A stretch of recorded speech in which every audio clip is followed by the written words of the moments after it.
नमस्कार, मैं चंदन कुमार और आप देख रहे हैं अपना पसंदीदा चैनल अंगवानी। यूं तो बिहार सरकार के जो शिक्षा विभाग में जो रोज नए नए फरमान आते हैं उससे तो सारा शिक्षक मतलब परेशान है।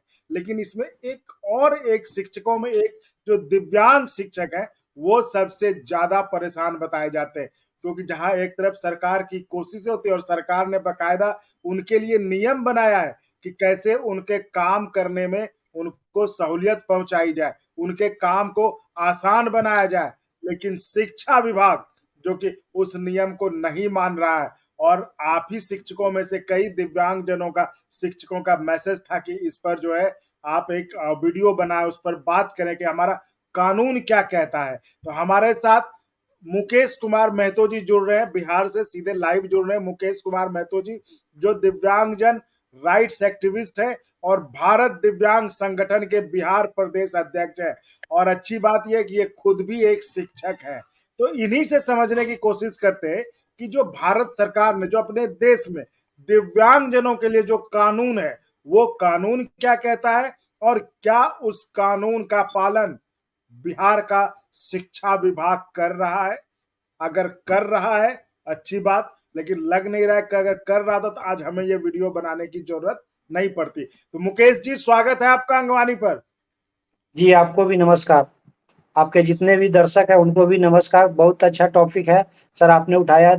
समाज के सभी वर्गों का आप आवाज बनते हैं। आज दिव्यांगजनों के लिए आवाज बनकर उभरे हैं, हम लोगों के बीच आए हैं, इसलिए मैं आपके पूरी टीम को नमस्कार करता हूं। ये बहुत ही ज्वलंत मुद्दा है और इसको लेकर के बिहार के तमाम दिव्यांग शिक्षक और दिव्यांग कर्मचारी हमेशा संघर्षरत है, प्रयासरत है। आपने सही कहा कि दिव्यांगजन अधिकार अधिनियम 2016 के धारा 20(5) में यह स्पष्ट है कि राज्य सरकार दिव्यांग कर्मियों के स्थानांतरण के लिए अलग से एक नीति बनाएगी। उसी के दरमियान मैं आपको एक बुक दिखा रहा हूँ। इस पे स्पष्ट रूप से लिखा हुआ है बिहार राज्य दिव्यांगजन सशक्तिकरण कार्य योजना 2019-24। इसमें स्ट्रेटेजी वाइज, डिपार्टमेंटल वाइज सरकार ने बताया है कि हम क्या ला रहे हैं। इसमें हम आपको बता देते हैं कि एक इकोनॉमिक स्ट्रेटेजी में बिहार सरकार ने कहा है कि the government will be pay special attention to transfer and posting of PWD in high support group and their parents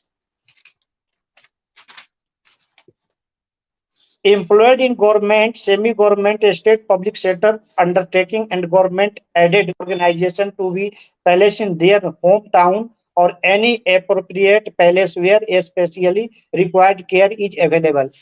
सरकार इस कार्य योजना में भी बताया है कि हम दिव्यांगजनों के उनके नजदीक जहाँ पे वो सुगमता पूर्वक अपने कार्य क्षमता के अनुसार अपने कार्य दायित्वों का निर्वहन कर पाएंगे।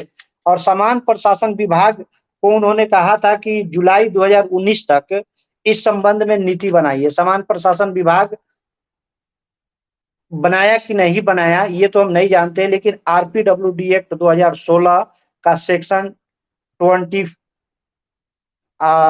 सब सेक्शन 5 कहता है कि दिव्यांगजनों के लिए, दिव्यांग कर्मियों के लिए राज्य सरकार को ट्रांसफर नीति बनानी चाहिए। और केंद्र सरकार की जो नीति है उसमें कहा गया है कि दिव्यांग व्यक्तियों का उसका ट्रांसफर उसके होम जिलों में होना चाहिए, गृह जिला में होना चाहिए। और इस बात का ख्याल रखना चाहिए कि जिस विभाग में या जिस ऑफिस में वो कार्य कर रहे हैं अगर उनके घर के नजदीक का है तो वहां उनकी तैनाती होनी चाहिए, ताकि वो समय से पहुंच सके, अपने कार्य गतिविधियों को अंजाम तक पहुंचा सके और पुनः अपने घर सुगमता पूर्वक पहुंच सके। अच्छा, मतलब लेकिन आप ये कह आप रहे हैं कि ये जो कानून है उसमें ये साफ साफ इस बात का जिक्र है कि जो ऐसे शिक्षक हैं जो दिव्यांगजन है, जो दिव्यांगजन शिक्षक हैं, उनकी नियुक्ति यानी उनकी पोस्टिंग जो है, मतलब पोस्टिंग में इस बात का ख्याल रखा जाए कि उनको ज्यादा दिक्कत ना हो, जो सड़क के पास हो या जहाँ से सहूलियत हो उनके लिए। मतलब ये आप कह रहे हैं कि साफ साफ लिखा हुआ है कानून में इस जी, बात का। बिल्कुल बिल्कुल बिल्कुल बिल्कुल। और उसके बाद भी जो है शिक्षा विभाग इसको यानी कि पालन नहीं कर रहा है इस कानून का। तभी तो लोग कह रहे हैं कि जो है हमारा पोस्टिंग कहाँ से कहाँ हो गया है। जी, बिल्कुल, बिल्कुल। पहले तो हम लोगों को नियोजित शिक्षक कहा करके सरकार ने कहा है एक एक सीमित जगह कि नहीं आपका जो नियोजन इकाई है उसी के दायरे में उसका ट्रांसफ़र होगा, पोस्टिंग होगा, जो भी होगा। अब बताइए, हम कहते हैं कि केंद्र सरकार डीए बढ़ाती है, तो उसके हिसाब से राज्य सरकार डीए बढ़ा देती है। तो उस समय कोई पैरामीटर नहीं होता है, ठीक है ना? लेकिन जब ट्रांसफ़र पोस्टिंग की बात आती है, तो एक पैरामीटर में घेर कर रख दिया गया है कि नहीं आप यहाँ से नहीं जा सकते हैं। तो ये तो बात हुई कि कानून क्या कहता है, कानून में क्या प्रावधान है दिव्यांगजनों शिक्षकों के लिए, और अब जो है तो समस्या बारे में आप थोड़ा सा और बता सकते हैं मुकेश जी कि और क्या क्या दिव्यांगजन जो शिक्षक हैं, जो बिहार के शिक्षक है अभी, वो उनको क्या समस्याएं मतलब फेस करनी पड़ रही है और जिनकी सुनवाई देखिए, नहीं हो। समस्याएँ तो है कि आरपीडब्ल्यूडी एक्ट 2016 के सेक्शन 20 में यह भी प्रावधान है कि दिव्यांगजनों का जो कार्यस्थल होगा, वो भी सुगम होना चाहिए। अगर वो व्हील चेयर हेडेड विकलांग है, तो उनके ऑफ़िस में व्हील चेयर की उपलब्धता होनी चाहिए, उस तरह का चेयर होना चाहिए, उस तरह का टेबल होना चाहिए, हर चीज़ होना चाहिए, वो स्थल भी सुगम होना चाहिए। तो वहाँ पे तो बात नहीं कर रहे हैं। कई ऐसे दिव्यांग साथी है, जो हमसे संपर्क उन्होंने अपना फ़ोटो बना कर के भेजा, तो मैंने देखा कि उनकी पोस्टिंग ऐसे विद्यालय में हो गई है, जो एक खेत के मेढ़ के सहारे लोग विद्यार्थी और स्कूल के टीचर वहाँ पहुँच रहे हैं। व वो और हम लोगों की विकलांगता ऐसी चीज़ है, समतल जगह पे चलना मुश्किल हो जाता है, तो जो संकीर्ण रास्ते हैं, जो मेढ़ है, उस पर चलना तो और ही चुनौतीपूर्ण है। तो मैंने देखा कई दिव्यांगों का जल दर्द मैंने महसूस किया। हम लोगों ने कई बार सरकार को भी लिखा है, लेकिन सरकार जेन्युइन मुद्दों से भटक चुकी है। काम का सिर्फ काम करना है आपको। आप दिव्यांग है या समान व्यक्ति उसे मतलब नहीं है, आपकी नौकरी मैंने दी है, तो आप काम करिए। तो हम लोग काम करने को तैयार हैं, लेकिन हमारे अनुकूल तो एनवायरनमेंट होना चाहिए ना, एक माहौल क्रिएट होना चाहिए ना, जो हमारे कानून में है। हाँ, जिसके लिए भाई अब प्रधानमंत्री मोदी ने भी जो है इनको कितने सम्मान के साथ जो है इनको एक शब्द दिया दिव्यांग। अब उनके लिए यानी कि आप समझिए इसको कितने बड़े लेवल पर मतलब केंद्र सरकार तक जो है इसको इनको इनके लिए सोचती है। लेकिन अब बिहार सरकार में शिक्षा विभाग, अच्छा ये बताइए, क्या बिहार सरकार के अन्य विभागों में इस कानून का पालन हो रहा है या नहीं हो रहा है? देखिए, पूर्णतः तो अक्षरशः नहीं पालन हो रहा है, लेकिन कुछ विभागों में जैसे कि सेक्रेटेरिएट संवर्ग के जो पदाधिकारी या प्रशाखा पदाधिकारी सेक्रेटेरिएट में डिस्ट्रिक्ट जो समाहरणालय वगैरह कलेक्ट्रेट कर्मी हैं, उन जगहों पे मुझे लगता है कि उन लोगों को सरकार दिव्यांगता रूल का फॉलो कर रही है, ठीक है? लेकिन शिक्षकों के मामले में ये बहुत घटिया प्रदर्शन है सरकार का विकलांग शिक्षकों के संबंध में। अच्छा, मतलब आप कह रहे हैं कि बाकी मतलब कुछ जगह तो दूसरे विभागों में तो पालन हो भी रहा है, लेकिन शिक्षा थोड़ा बहुत। विभाग नहीं नहीं हो रहा है एकदम। जी, तो आप बिल्कुल। लोगों ने इसको लेकर कभी किसी से मुलाकात की, मंत्री से या अफसर से किसी से मुलाकात की कभी? कुछ इस पे कोई जी, आश्वासन बहुत मिला? बार विभिन्न मुद्दों पर बिहार के दिव्यांगता पर क्षेत्र में कार्य करने वाले कई संगठनों ने हम्म। मुखर होकर इवेन चरणबद्ध तरीके से मंत्रियों को, विधायकों को भी हम लोगों ने घेरने का काम किया। पटना के गांधी मैदान में भी कई दिनों तक दिव्यांग सत्याग्रह चला। उसमें भी ये सारे मांग है, समझे? लेकिन क्या हम्म। हुआ सरकार सुन नहीं रही है।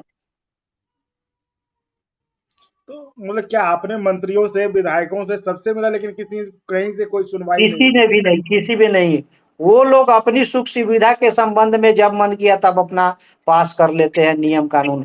लेकिन दिव्यांग व्यक्ति जो समाज का सबसे कमजोर कड़ी है, समाज को मुख्य धारा में उसे कैसे लाया जाए, अगर नौकरी में चले गए हैं तो उनके लिए कार्य करना कितना आसान हो, इस पर कोई ध्यान नहीं है, ठीक है ना? सिर्फ ये जवाबदेही है कि नहीं आपको नौकरी दिया गया है तो आपको कार्य करना है तो करना है, जैसे करिए। कई जगह अच्छा। तो मैंने देखा है कि दिव्यांग एक मैंने देखा कि एक दिव्यांग जो वॉकर से चल रहे हैं, उनको प्रभारी बना दिया गया है विद्यालय का और कई तरह के काम लिए जा रहे हैं, कई तरह के काम लिए जा रहे हैं, लेकिन उस तरह की उनको सुविधा नहीं दी गई है, ताकि वो अपने काम को अपनी क्षमताओं के अनुसार उन काम को कर सकें। आप बता रहे हैं, जो चीजें आप बता रहे हैं उससे तो लग रहा है कि बहुत ही मुश्किल स्थिति है, बहुत ही विकट परिस्थिति है दिव्यांग शिक्षकों के लिए।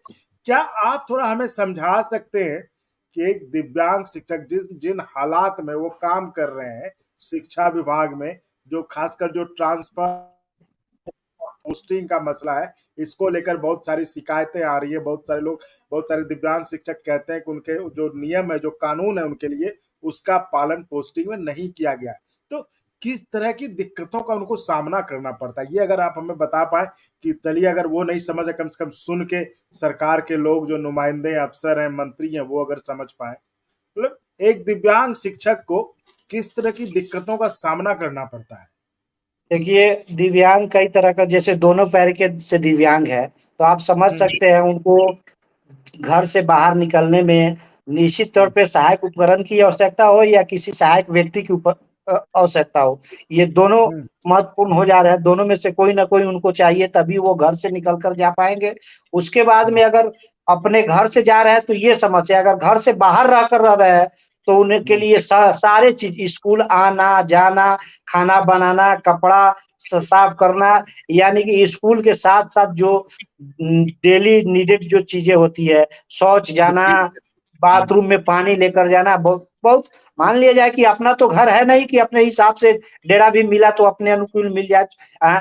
डेरा नीचे मिला कि ऊपर मिला, 2 मंजिला पे मिला, ये सारी समस्या है कि नहीं है?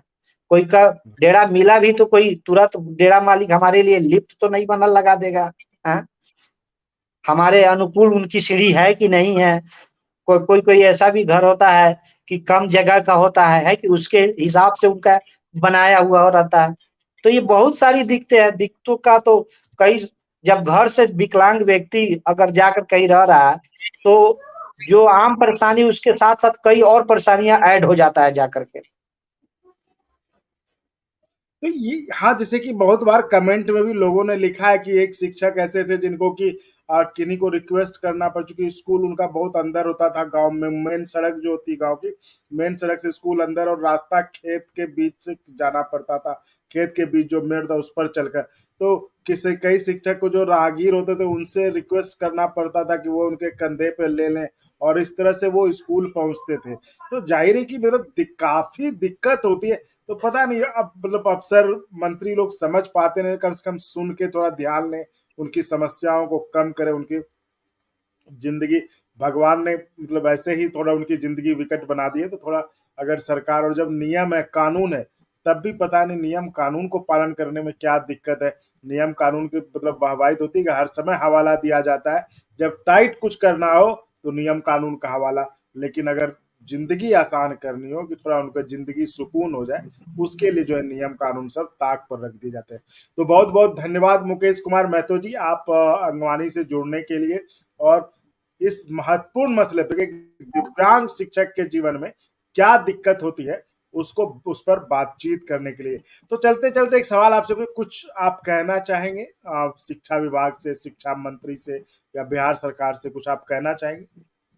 जी, मैं निश्चित तौर पे इस सूबा के मुखिया माननीय नीतीश कुमार जी से, और शिक्षा मंत्री हैं, और जो हमारे विभाग के एसीएस हैं के पाठक महोदय जी, उनसे मैं कहना चाहूँगा कि जो दिव्यांग जन अधिकार अधिनियम 2016 में जो दिव्यांग कर्मचारियों के संबंध में जो प्रावधान किए गए हैं, अगर उनका वर्षा अनुपालन हो जाता है तो हम दिव्यांग शिक्षकों सहित कई दिव्यांग कर्मियों को उस विभाग में अन्य पद पे भी दिव्यांग कर्मी होंगे, उनको भी राहत मिलेगी और वो अपनी काम को सुगमतापूर्वक कर सकेंगे।